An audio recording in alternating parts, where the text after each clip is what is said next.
उनके करता तुम नहीं, उनके भोगता नहीं, उनके लाने वाले नहीं, बदलने वाले नहीं, मात्र नेत्र की भांति जानने वाले हो। और ऊपर से बोलते हो पत्नी मेरी, बच्चे मेरे, स्कूल मेरे, बिल्डिंग मेरी, संस्था मेरी। नहीं नहीं नहीं, क्या गजब हो गया। हाँ हाँ पंडित साहब कह रहे हैं कि हम सब जमादार जैसे हो गए, मैंने कछु करना ना धरना लेकिन सबकी हेडेक अपने सिर, सबकी हेडेक अपने सिर। हिंदुस्तान में आप बुरा मानोगे इसलिए मैं नहीं कहता हूं, क्या ही दे ठीक सुन लो, बुरा नहीं मानना है आप। देखो विदाउट परमिशन नहीं बोल रहा हूं, आप लोगों की परमिशन से बोल रहा हूं, मुझे कोई दिक्कत नहीं है। जितने अरबपति और फैक्ट्री उद्योग वाले हैं उन पे मुझे बहुत दया आती है। वे भी बेचारे हमारी तरह 4 रोटी खाते मुश्किल से, 4 सुबह शाम। और रहने महने की तो क्या व्यवस्था बताएं मैंने, वो सब समझ लो आप। जितने टेंशन में वो रहते हैं, करोड़ों का फाइनेंस करो, एक्सपोर्ट करो, इंपोर्ट करो, मार्केट डाउन हो रहा है, कंपटीशन हो रहा है, पेट्रोल के रेट बढ़ गए हैं, फला हो गए हैं, इनकम टैक्स की रेट बढ़ गई है, इतनी टेंशन में वो रहता है। और उसी फैक्ट्री में रहने वाले 250 मजदूर, 100 मजदूर, जितने भी लगे होंगे लेबर, उनके सिर पर एक सिकन नहीं है। वे भी 4 रोटी खाते हैं और करोड़पति भी 4 रोटी खाता है, लेकिन सबसे भाग्यशाली वो क्लर्क है जो शांति की खाता है। इन्हें पूरे विश्व का एक्सपोर्ट इंपोर्ट, ये वो लाइसेंस, ऊपर से नीचे तक सेटिंग समझ गए उसे कुछ नहीं है। 10 बजे आया, 5 बजे चला गया। ज्यादा से ज्यादा काम करवाओगे तो 12 घंटा कराओगे, और क्या कराओगे, चला जाएगा अपने आराम, बिल्कुल निश्चिंत। मार्केट डाउन, उसे कोई चिंता नहीं। माल खराब हो गया, कोई तकलीफ नहीं। रॉ मटेरियल नहीं मिल रहा, कोई दिक्कत नहीं। एक्सपोर्ट की डिमांड नहीं बढ़ रही, कोई दिक्कत नहीं। लेकिन आपकी रातों की नींद गायब, क्योंकि आपने जो फाइनेंस ले रखा है उसका ब्याज चढ़ रहा है। इतना मैं दुनिया में सबसे ज्यादा दर्दी आदमी यदि देखना हो तो, मैं आगे नहीं कहता हूं, डर क्या देखने वाले दुनिया वाले भी एक्सपेक्ट करें, अरे आप तो इतने बड़े सेठ, इतनी बड़ी फैक्ट्री, दान। अब बेचारा नहीं चाहे तो भी ठीक है भैया, 25,000, 1 लाख, अंदर में दर्द हो रहा है बिल्कुल। बोलो, ये अंतरंग की पीड़ा बता रहा हूं। मैंने कॉमर्स का सब्जेक्ट पढ़ा है और पढ़ाया है, और उसमें से मुझे ये वैराग्य आया है समझ में आई बात? आहा, वो जमादार जैसे हो गए, कुछ नहीं किया तुमने, और फिर भी मात्र देखते हैं नेत्रों से, जैसे देखते हैं ऐसे ज्ञान से मात्र जानते हैं। जैसे वो जमादार जानता है, ऐसे हमने जान करके मात्र अपना अब मिथ्यात्व खड़ा किया। भैया समझना, शांति से समझना बिल्कुल। अरे रे भैया, उपचार आसानी से बदल जाएगा, समझ गए? उपचार आसानी से बदल जाएगा। रेलगाड़ी की सीट का उपचार, ये मेरी है, मेरी है, मेरी है, पारसनाथ आते से ही कहां है अपनी, कहां है बोला? मैं इसकी एक दृष्टांत और देता हूं, बताओ। ये रुमाल देख रहे हैं आप, ये कॉटन का है, तो कॉटन का है, ये तो निश्चय है, क्योंकि कॉटन का है ना, ये निश्चय हो गया। लेकिन ये 5 रुपए का है। अब कोई मूर्ख ठगा जाए तो 10 रुपए में लाए तो कितने का है? बताओ कितने का है? 10 रुपए का है। और कोई 25 में लाए तो देखो, उपचार आसानी से बदल गया, उपचार आसानी से बदल गया। ये धोने का रुमाल है, ये हाथ पोंछने का रुमाल है, ये फेंकने का रुमाल है, ये ससुराल का रुमाल है। ये नहीं हो सकता ससुराल का ये दृष्टांत समझाने के लिए नहीं बोलते। बोला, मेरी बात समझ में आ गई आपको? उपचार आसानी से बदल जाएगा। इसीलिए इसमें एक बात लिखी है, सत्य का वजन सबसे कम है। इसमें कोई दम ही नहीं है, नगण्य, जीरो। मैं दुनिया का करता हूं, मैं पर का करता हूं। वचन तो शास्त्र में आया है, लेकिन उसके सत्य का वजन 0। मैं जगत का भोगता हूं, उत्तर वजन सत्य का 0। मैं जगत को जानता हूं, वजन 0। अब धीरे बोलूं कि जोर से बोलूं? अनंत भगवान लोकालोक को जानते हैं, मर गए। सबसे स्थूल नए नहीं उनको, उनको स्वीकार भी करा, और जब उपचार का अर्थ खोला हमने, असद्भुत का अर्थ खोला और व्यवहार न्याय का अर्थ खोला, तो उसी न्याय ने ये कहा कि इसका वजन बिल्कुल नहीं। देखो मैंने दूसरे न्याय में पहले न्याय का निषेध नहीं किया, पहले ही न्याय का अर्थ खोल के पहले ही न्याय के वाक्य के वजन का अभाव किया।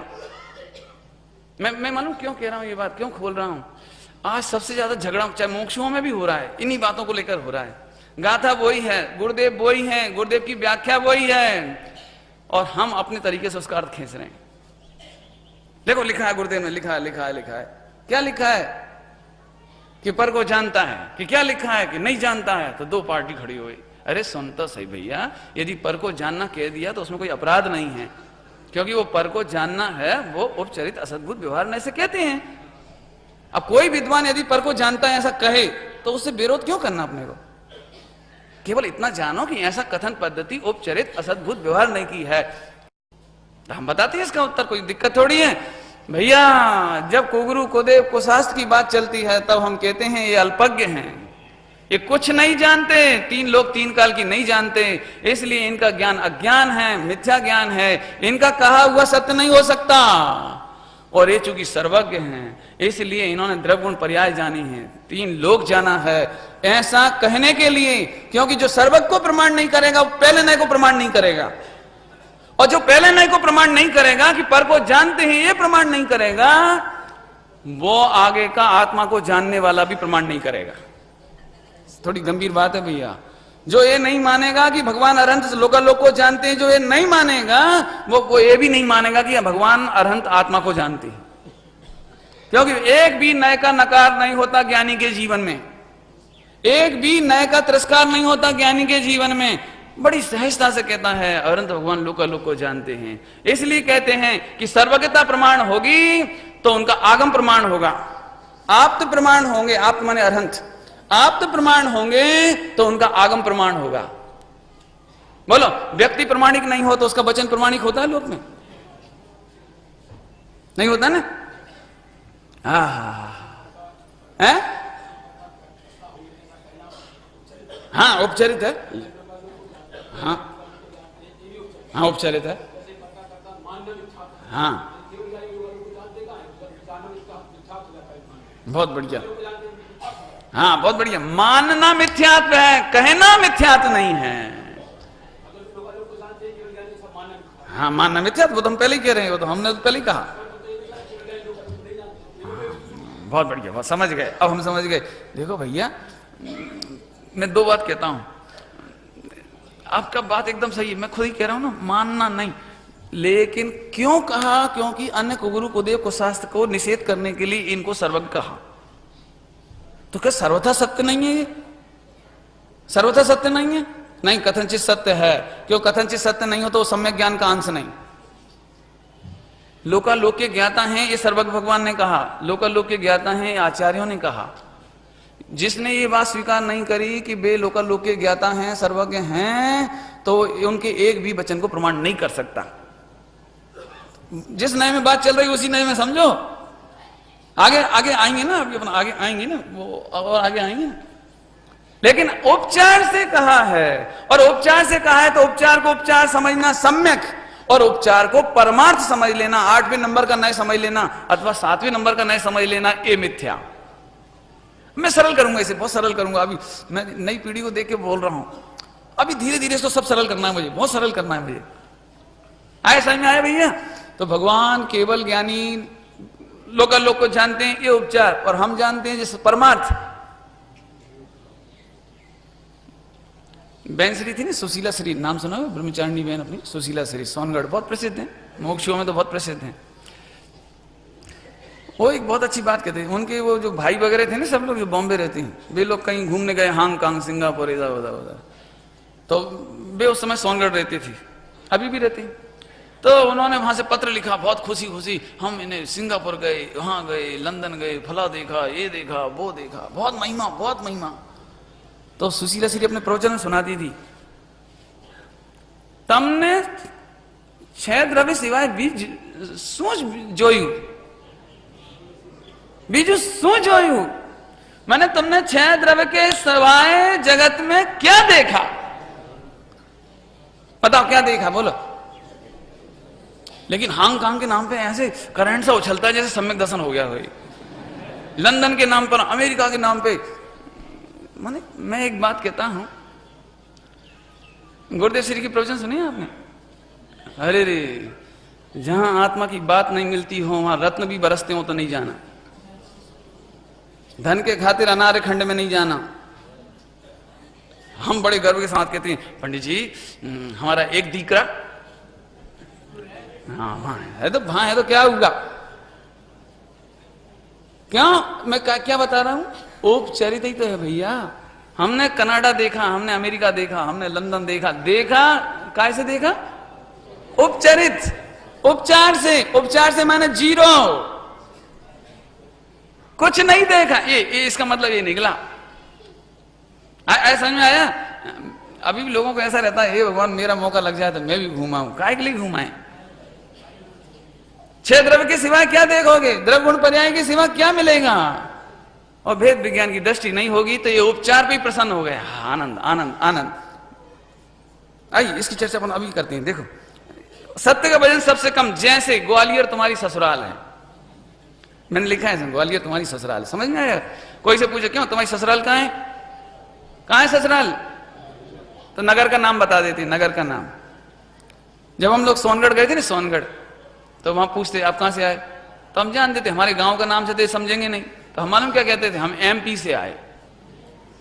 तो आप एमपी में रहते हो? क्यों आप एमपी में रहते हो? इतने बड़े एमपी में, इतने बड़े एमपी में रहते हो? अब कितना कितना कितना बड़ा झूठ है। एमपी में रहते हो और बाय द वे हम अमेरिका जाएं, वहां कोई पूछेगा आप कहां से आए? इंडिया। अच्छा, इतने बड़े इंडिया में रहते हो? देखो उपचार की दम देखो, उपचार का सत्य का वजन देखो जरा। अब मान के चलो यदि वो सत्य टटोलने आ जाए तो उसे 2 कमरे मिलेंगे छोटे से, 2 कमरे छोटे से ससुराल के नाम पे। और बोलता है ग्वालियर ससुराल है, एमपी ससुराल है, इंडिया ससुराल है। भाषा इतनी बड़ी और सत्य का वजन। ध्यान रखना, जब जब औपचारिक सद्भुत व्यवहार की बात आए तो आप ये समझेंगे कि वचन बहुत बड़ा है और सत्य का वजन सबसे कम है। फिर से बोलो, क्या बोला हमने? वचन बहुत बड़ा है और सत्य का वजन सबसे कम। अब टाइम हो गया, नहीं तो मैं बताता आपको, अब शाम को बताएंगे मैं, ठीक है? टाइम हो गया, आधा घंटा में 11:30 शाम को ले लेंगे।